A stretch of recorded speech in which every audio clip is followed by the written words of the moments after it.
Oui, bon, la dernière fois j'ai fait une vidéo un peu courte. Je vais essayer de regarder le temps. Comme ça, je peux essayer de faire des vidéos d'une dizaine de minutes. 54, ok. Donc là, on va donc s'intéresser à une nouveauté. Alors je sais, en général, il est abordé en même temps que le wild et le fort. Alors, traditionnellement, je vous en parlais. Mais personnellement, c'est bon, je vous en parlais.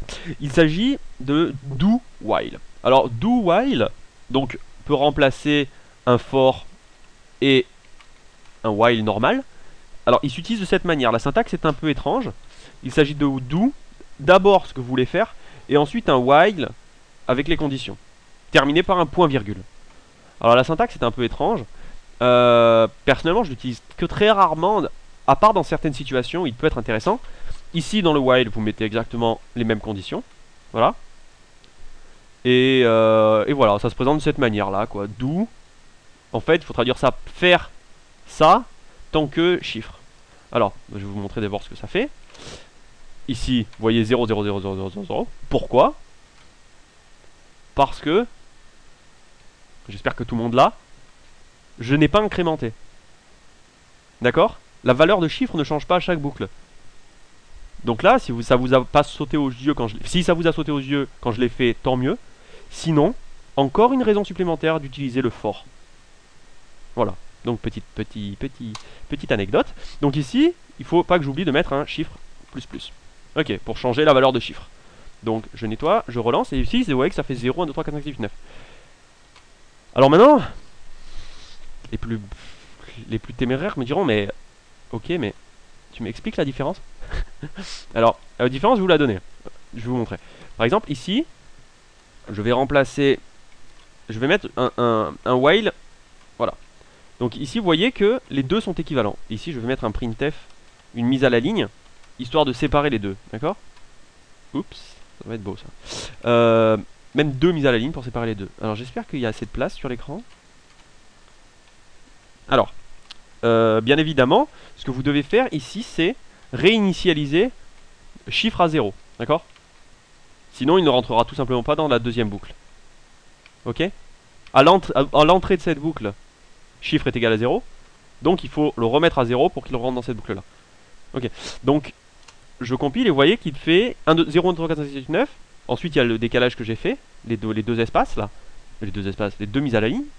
Et ensuite vous avez encore 0, 1, 2, 3, 4, 5, 6, 7, 8, 9. Alors là vous voyez aucune différence. Maintenant je vais vous expliquer la différence. On va prendre par exemple chiffre et on va l'initialiser à 10. D'accord? Et ici on va mettre 10 aussi. Puisque bon, normalement, s'il est égal à 10, il ne rentrera pas une seule fois dans la boucle. D'accord? Donc je nettoie, j'affiche et... Ah, vous voyez? La différence entre do, while et while, c'est que le 10 était affiché. Et c'est le 10 du do while, puisqu'il est affiché avant les deux espaces. Ok? Donc, en fait, la différence entre le while et le do while, c'est que le do while rentre au moins une fois dedans. C'est-à-dire que dès qu'il arrive ici, donc quand vous lisez un programme, essayez toujours de le lire de haut en bas, comme le ferait un programme. Voilà, donc comme j'ai dit la dernière fois, ne pas hésiter à sortir un papier et un crayon pour bien voir ce qu'il fait. Alors d'abord, il crée une variable chiffre qui met 10 dedans. Ok. Ensuite, il fait un do. Ah ouais, mais dans tous les cas, il va faire ces deux lignes-là. D'accord? Dans tous les cas de figure. Ensuite, il va regarder si s'il y a une boucle à faire. Ok? Donc si vous avez du code à utiliser au minimum une fois, dans toutes les cas de figure, utilisez le do while. Ok? Sinon, utilisez le while ou le for. Moi, je vous conseille plutôt le for, comme j'ai déjà dit. Je fais ma petite publicité. Mais voilà, après tout est une question de goût et de préférence. Donc après les goûts et les couleurs, ça je vais pas épiloguer, trop longtemps quoi. En tout cas, voilà le do while dont je voulais vous parler. Et, euh, et voilà, voilà. Donc le do while, une alternative au while ou au for. Donc là, de quoi je pourrais donc vous parler oui, bon, puisque je crois qu'il reste un peu de temps. Ouais, je peux parler encore 5 minutes. On va donc s'intéresser à quelque chose de différent.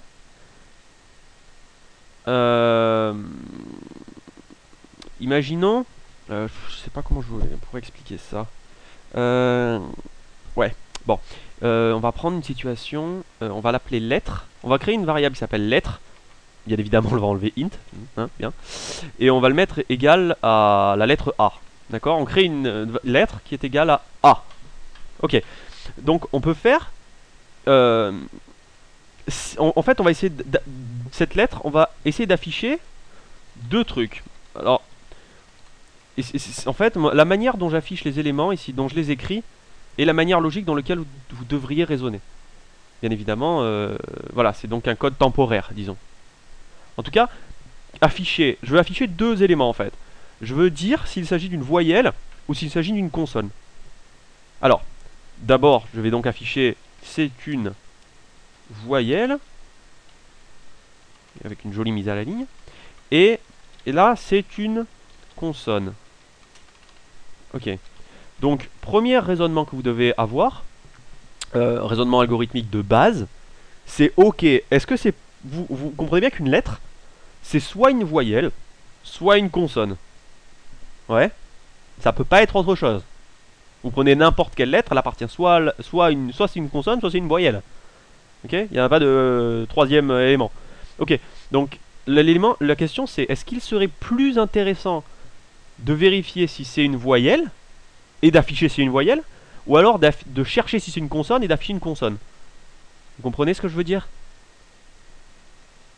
Alors, je vais le montrer par l'exemple. Bien évidemment, si vous n'hésitez pas à réfléchir sur cette question, mais en tout cas, là je vais y répondre.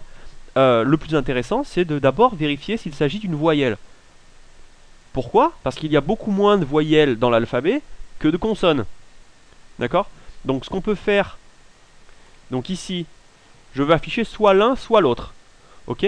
Donc, ici, je peux afficher par exemple un if quelque chose. Par exemple, if 1 quelque chose, afficher ça. Sinon, afficher, c'est une consonne. Ok? Tout le monde me suit? Et je vais mettre un beau décalage pour que ce soit bien propre. Voilà.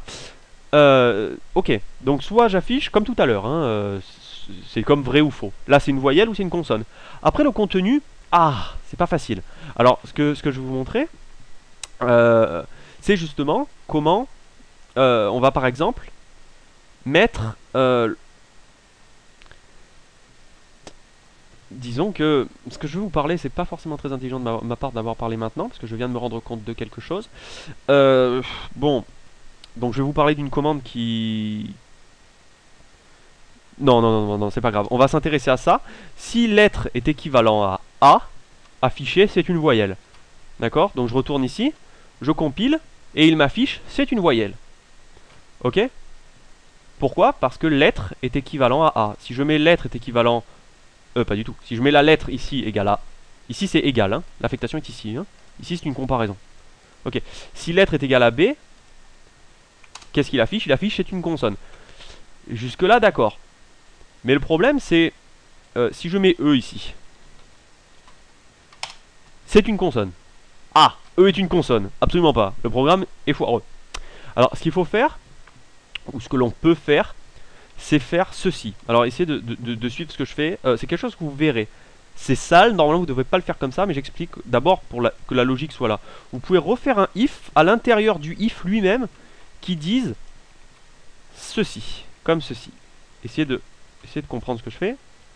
Alors, encore une fois, l'importance de bien placer les crochets afin de comprendre ce qu'on fait. Vous voyez, ce crochet est en relation avec celui-là, voilà. Donc si c'est équivalent à A, rentrer dans cette boucle, pas du tout, dans ce if, d'accord. Et rentrer dans ce if, si c'est équivalent à E, afficher, c'est une voyelle. D'accord? Tout le monde suit ce qui va se passer. Et en fait, voilà, c'est ça. Programmer, c'est essayer de suivre le raisonnement appliqué dans un algorithme. Donc ici, on va dire c'est une voyelle. Ok? Le problème, c'est que vous voyez bien que qu'il y a un problème. Ok?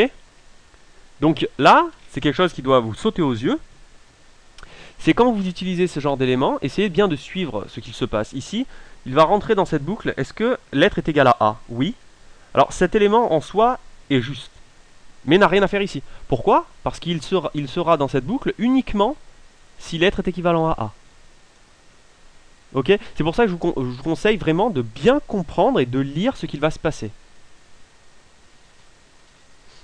Ok? Donc, on va s'intéresser donc à ceci plus tard. On va effacer c'est une consonne et on va tout simplement ne rien afficher s'il s'agit d'une voyelle. Et en fait, ce que vous devez faire, ce que vous pouvez faire, c'est ceci. Faire des if répétitifs. Alors, je ne sais pas si je vais avoir justement le temps de parler de tout ça parce que j'ai tellement de choses dont je voulais parler. Ici, vous voyez, c'est beaucoup mieux. Pourquoi? Parce que les ifs sont indépendants. Quand vous utilisez un if, vous n'êtes donc pas obligé d'utiliser un else. Hein, c'est pas obligatoire. D'accord? Et là, vous comprenez très bien que ça fonctionne. Ok? Donc je vais... Tata. Si c'est E, et si c'est A, c'est une voyelle et c'est une voyelle. Ok, parfait. Donc vous comprenez très bien comment le programme lit ces éléments-là. Quand un if est à l'intérieur d'un if, il faut d'abord que le premier if puisse être passé pour arriver au deuxième. Ouais? Enfin bon, voilà, j'espère que c'est clair. Donc là, on peut mettre une chaîne de if avec toutes les voyelles. Ça marcherait tout à fait. Mais je vais vous parler d'une autre technique qu'il est possible de faire. Donc bien sûr, je ne vais pas écrire tout ça.